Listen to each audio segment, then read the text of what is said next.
Ang piyesang ito ay sinulat ko para sa'yo. At sana naririnig mo. Para sa'yo, Toby.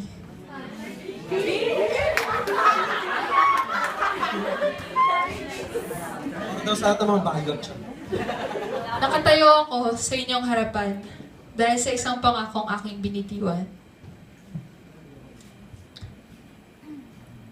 Lagi ako nagtatanong, ang pag-ibig ba hinahanap o kusang dumarating? Sabi nila, kapag minadali mo lang paghahanap, baka mamalikmata ka at akala mo siya na. Pero kung marunong ka maghintay, darating siya sa tamang panahon.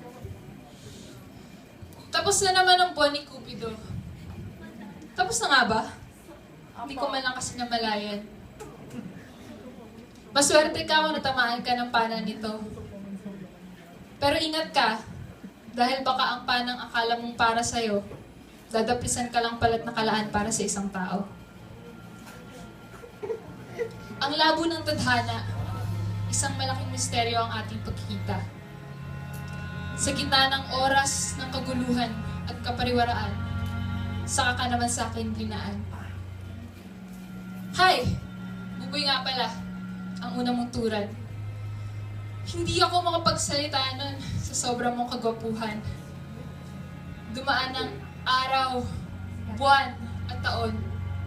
Ngunit ang samahan natin di natibag ng panahon. Isang araw, umuwi kang lasing sa bahay.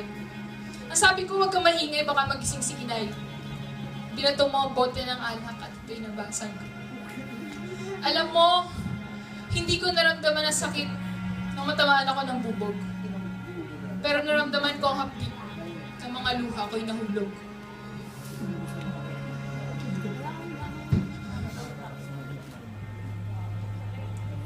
Alaala na lang ba ang maganda nating pinagsamahan? Ako'y nagmadali. Nagpadala sa mga matamis mong labi. Nanalik ako sa mga nakaw nating sandali. Pero di ako makapagreklamo dahil pag-aari ka ng iba. Mahal kita pero sapat pa ba? Sapat pa ba ang pagmamahal kapalit ng mga sampal? Ang gabi lumalalim. Hinintay kitang lumabas sa dilim. Tatanaw kita't ako'y lumapit. Dinarak ang patalim kong kapit. Sa gitna ng katawan mo hanggang mamilipit ka sa sakit. Tulong ang iyong hinihiyaw, ngunit patawad, walang makaririnig. Tandaan mo, tinupad ko ang aking pangako na tatayo ako rito at ikikwento ang nangyari sa'yo. Para ang mga lalaking manluloko, mabalaan ko at di matulad sa sinapit mo.